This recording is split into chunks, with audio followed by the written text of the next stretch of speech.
Have you ever wondered why you couldn't resist buying something even when you didn't plan to? Maybe it was the way the product was displayed, the irresistible limited time offer, or glowing review from a friend or influencer you trust. Believe it or not, that wasn't just luck or coincidence. You might believe you have full control over your decisions and thoughts, but how often are they influenced by something else, something happening deep within your mind beyond your awareness? Very smart systems are built around you to make you want and buy more stuff. Anything you need within a simple click of a button. Just stop and think for a second, is it really your desire to have new iPhone or Samsung every year? The best offers from Zara, Gap, H&M are here, just be ready to buy new items you need. This bright Stitch collection in Primark for almost nothing, and for sure you want these new Air Jordans, another collab hoodie from Adidas. Brands give you plenty compelling reasons to buy more stuff. Every year we are consuming more, and as a result we are producing more, much more than we need and can digest. Do you really need so many clothes? Do we need so many new tech? Brands do market research, and often they know us even better than we do. Having all this understanding of the target audience, they give us great stories that persuade us to buy again and again. More. Much more than this. I did it my way. Welcome to the fascinating world of neuromarketing, a powerful blend of psychology and marketing. This is a real science of buying more things, and chances of average consumer to make own decisions are limited. Behind the scenes, brands are using powerful techniques rooted in psychology to make their own marketing more engaging and nearly irresistible. This is the first part of the video where I will show you the first 5 clever psychology tricks businesses use to influence customer decisions. So, whether you're a business owner, a marketer, or just curious about what makes people tick and how companies dive into our brains, study our behavior, and use to sell us more stuff, this video is for you. As usual, my name is Sergey Gorenko, I'm a brand advisor and market researcher. Let's dive into the mysterious world of neuromarketing and psychology.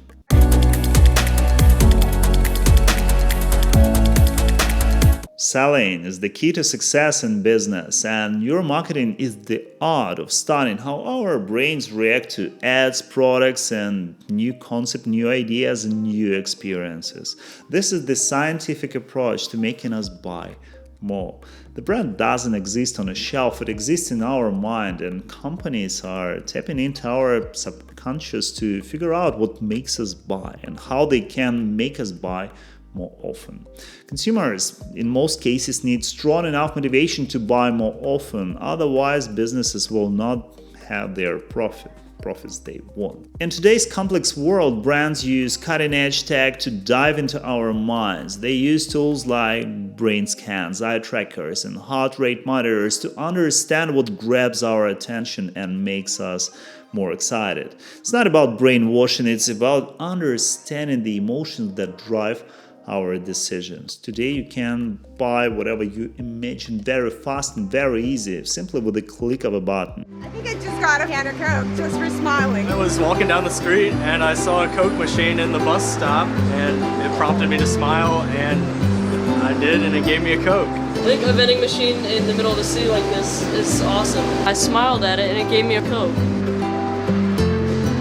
Coca-Cola is smiling on numerous print ads. Watches also give you a smile. In most cases, they set to 10 past 10, which creates a smile. Toothpaste ads, color stripes visually shown the special effect of the product. The same story applies to fake vans in sport-looking cars.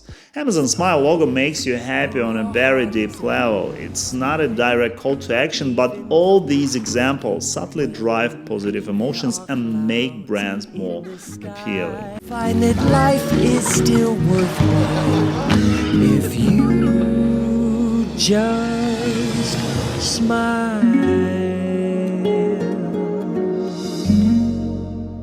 Branding and design help us understand the benefits of different products and services.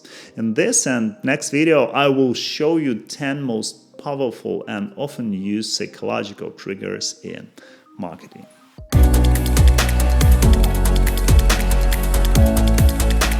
Let's start from trigger number 1, which I believe you notice quite often, the fear of missing out, or FOMO. This is the powerful motivator in consumer behavior. At its core, it is the anxiety people feel while they think they might miss an opportunity or be left out something valuable. Human greed is super powerful. It's not technically an emotion, but it's a very strong behavioral driver characterized by excessive desire.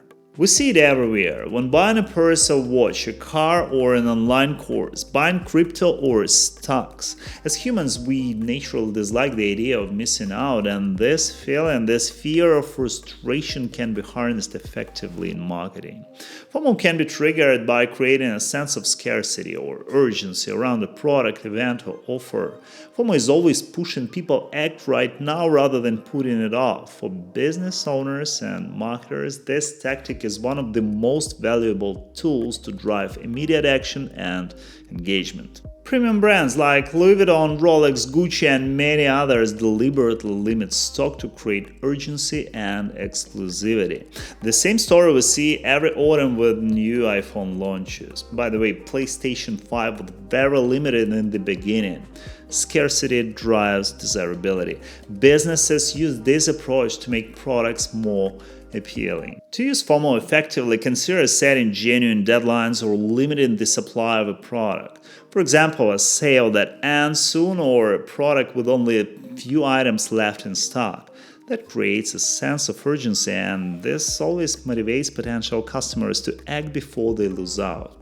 It's essential to make this urgency authentic. Customers are savvy today, and tactics like fake countdowns, timers, or arbitrary deadline can backfire. And if they feel this manipulation, it's gonna be bad for your brand. Genuine scarcity and deadlines create real excitement and can encourage hesitant customers to commit a sale. Without a sense of urgency, many people tend to procrastinate, telling themselves they will take action later, but in marketing, later often means never. If you're considering using FOMO, use phrases like "don't miss out," "limited time only," "last chance" to encourage action. You can also offer trials or demos where customers experience the benefits, increasing the chance that they will want to avoid losing access. Honestly said, I'm not a fan of such manipulative approaches, but you definitely need to know how this works because a lot of big brands use such approaches every day in their marketing.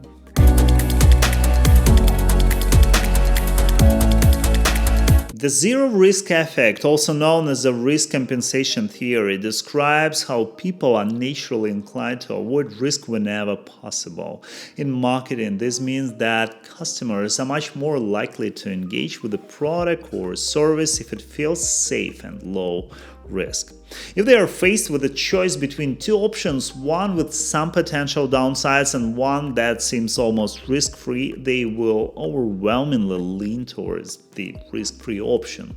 This is why it is essential to reduce perceived risks in your offers and make your audience feel secure. One of the most straightforward ways to minimize risk is to offer clear guarantee like 30-day money-back option or satisfaction guarantee. All these guarantees reassure customers that they won't lose anything by trying your product or service. However, if a guarantee isn't feasible, you can still build trust by showcasing social proof such as testimonials, case studies, or concrete specific results.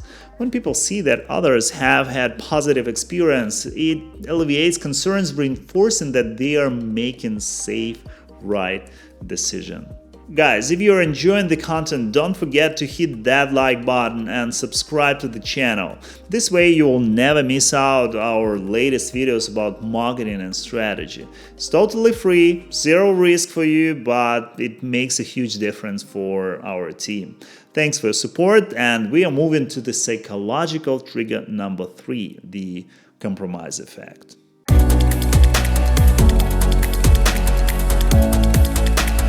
The compromise effect is a powerful tool in consumer psychology, rooted in how people make decisions when faced with multiple options.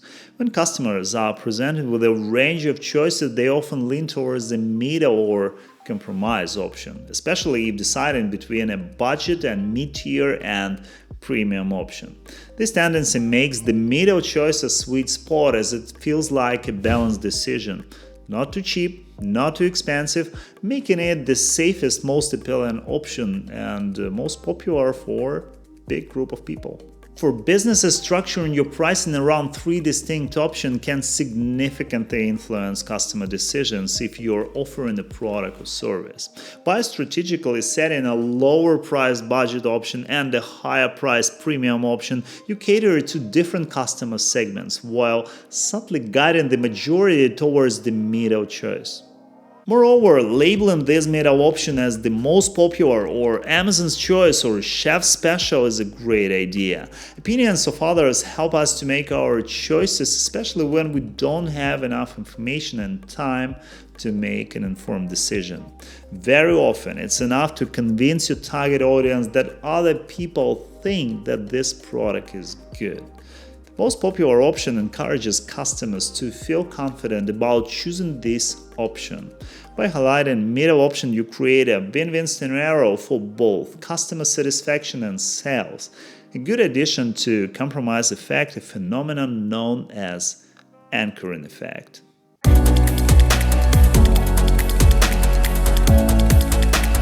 The anchoring effect is a cognitive bias close to the compromise effect we just discussed. When people see an initial price, they often use it as a reference point and anchor to evaluate other prices. People create their impressions of the price range not by knowledge but by sampling the reality. For marketers, this means that presenting a high initial price can make subsequent options appear more affordable and reasonable by comparison. And I am thrilled to announce to you that the iPad pricing starts not at $9.99, but at just $499. $499.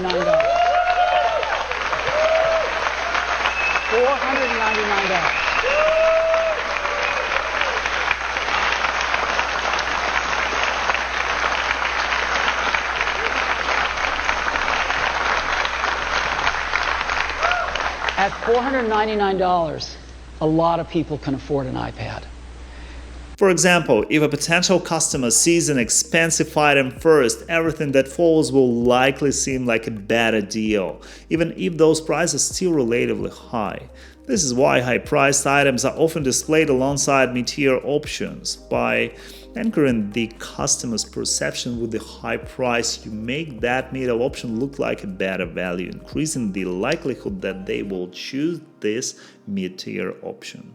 This tactic, when applied thoughtfully, can enhance your pricing strategy, making customers feel like they're getting excellent value while guiding them towards your preferred options.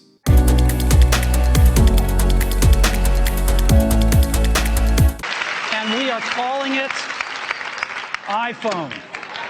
We're gonna take it to the next level, and today we're introducing the iPhone 3G. We need to sell iPhone in more countries. And for every iPhone that followed, we've built on the vision of the original iPhone. The concept of the hedonic treadmill refers to our brain's tendency to seek pleasure constantly but never entirely staying satisfied.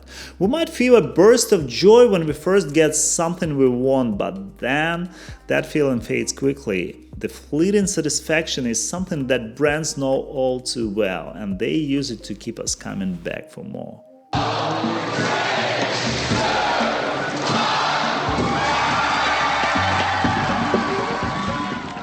When new product hits the shelves like the latest iPhone, it excites us with the promise of new features and fresh design, but just as we start to get used to it, the next model appears on the horizon. This cycle keeps us hooked, chasing that initial feeling of excitement over and over again. by releasing new versions so frequently. Brands like Apple keeps us on a never-ending quest for the latest and greatest. They just playing into our natural desire for something new to reignite that beautiful spark of pleasure.